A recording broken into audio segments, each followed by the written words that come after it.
O que se encontra em diversas fontes é que o cavalo nordestino pé duro teve na sua base formação três principais agrupamentos de equinos: o Sorraia, o Garrano e o cavalo norte-africano Berberi. Com a impossibilidade de viajar para o passado, não é possível afirmar com 100% de certeza o que aconteceu na história, mas é possível utilizar as técnicas empregadas na disciplina de História para se buscar evidências e a melhor explicação possível. Aqui, a partir das evidências, é possível dizer que o cavalo Garrano, pônei Garrano, e o cavalo Berberi não contribuíram de forma decisiva na constituição da base que formou o cavalo nordestino pé duro. Felizmente, nós temos o que é considerado na disciplina de História uma das evidências mais fortes, ou seja, a descrição de diversas testemunhas oculares que não se conheciam e de forma independente apresentaram a mesma descrição dos primeiros cavalos do Nordeste ainda no século XVI.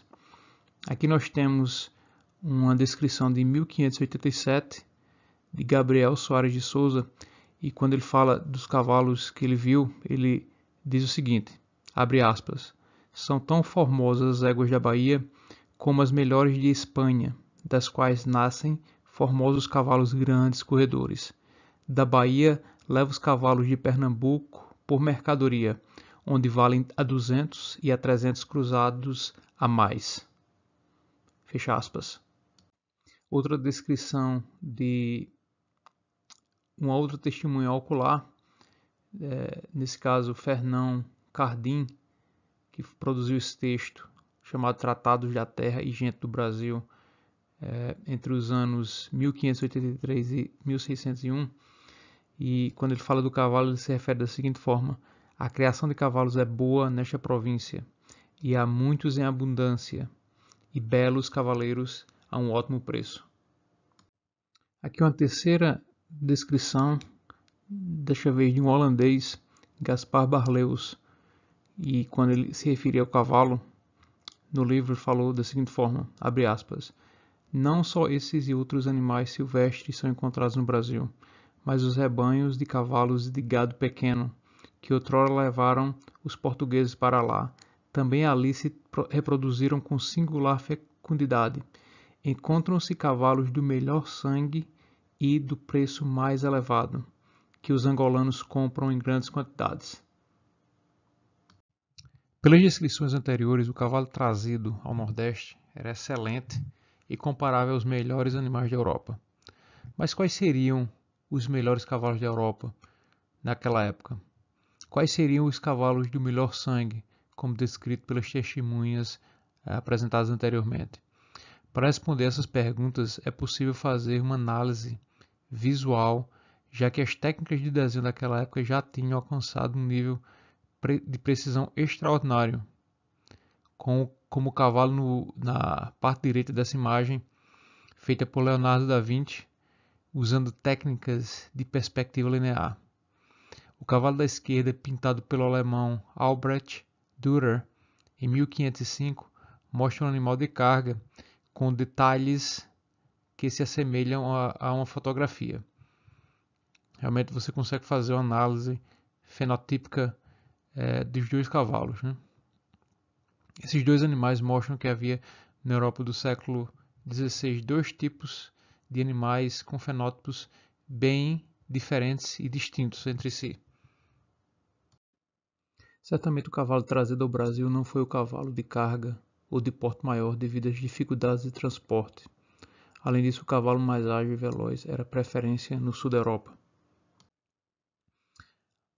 Essas pinturas de diversos artistas mostram o fenótipo do cavalo de preferência em boa parte da Europa, e boa parte dos reis e rainhas da Europa preferiam esse tipo de animal, como mostrado não só nessas imagens, mas em diversas outras imagens.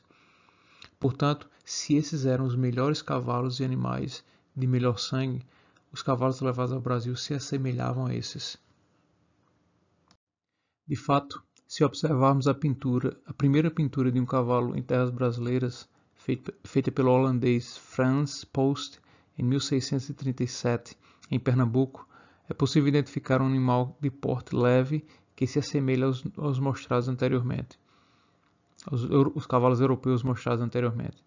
Nessa mesma imagem aqui, mostra-se uma foto atual de um cavalo nordestino pé duro e é possível ver que muitas de suas características foram preservadas, apesar de quase 4 séculos de diferença entre a imagem e a fotografia. Mas como é possível afirmar que o garrano não esteve entre os animais trazidos ao mundo novo pelos portugueses? As descrições dão conta de animais de excelente qualidade em terras brasileiras, como foi visto anteriormente. O garrano não tinha o prestígio, o significado e o valor econômico do cavalo de guerra português. Vejamos o que diz o autor do livro A Guerra Civil em Portugal, quando se refere à ida de Dom Pedro I a Portugal em confronto direto com seu irmão Dom Miguel na disputa pela coroa portuguesa. Abre aspas. Nenhum cavalo traziam para o uso dos oficiais do Estado-Maior. Dom Pedro mesmo vinha montado num garrano, dádiva do dia. Sua artilharia não passava de 3 peças ligeiras puxadas por homens. Fecha aspas. Talvez a evidência histórica mais contundente no que se refere ao prestígio do cavalo no Brasil colonial foi o fato de Maurício de Nassau ter levado consigo em seu retorno à Holanda cavalos de sangue brasileiro. Aqui apresentamos na parte superior uma imagem sua, de Maurício Nassau, montado a cavalo antes da ida ao Brasil, e na parte inferior da imagem, o mesmo Maurício Nassau após o retorno do Brasil, retorno para a Holanda. Além das evidências testemunhais e histórico-visuais apresentadas anteriormente, estudo genético mostra que o pônei garrano de certa forma ficou isolado e não influenciou outras raças, mesmo aquelas da Península Ibérica, onde estão fisicamente próximas umas das outras. Todas as raças sul-americanas pertencem a um grupo que também se agrupa com outras raças ibéricas, como pode ser visto nessa figura aqui, no cluster em amarelo.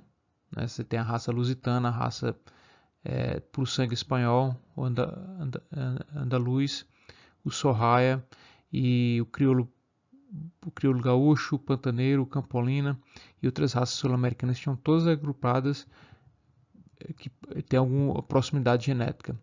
Enquanto que o garrano, no grupo G, aqui na cor rosa, está isolado de todos esses animais mencionados anteriormente, né? Então nos resta perguntar, como é que o pônei garrano não está geneticamente próximo de nenhuma outra raça da América do Sul, mas estaria do cavalo nordestino pé duro? Não parece razoável assumir que o garrano fez parte da base que formou o cavalo nordestino pé duro. No que diz respeito às cartas oficiais de comunicação entre a coroa portuguesa e suas colônias, fica claro que não houve, pelo menos de forma importante em número, fluxo de cavalos da África para o Brasil. Esse diagrama mostra o fluxo de cavalos em embarcações no Atlântico a partir do início das grandes navegações, no final do século XV. Existe uma percepção de que os cavalos berberes foram da África para Cabo Verde e depois levados ao Brasil. Mas, analisando documentos e entendendo a dinâmica dos povos da África, do norte da África e da África Ocidental, é possível deduzir que o berbre não fez parte da base dos primeiros cavalos levados ao Brasil. Se o sangue do cavalo berbre foi para o Brasil, ele foi dentro do cavalo português, que já poderia possuir alguma miscigenação depois daqueles séculos todos de dominação dos povos mouros.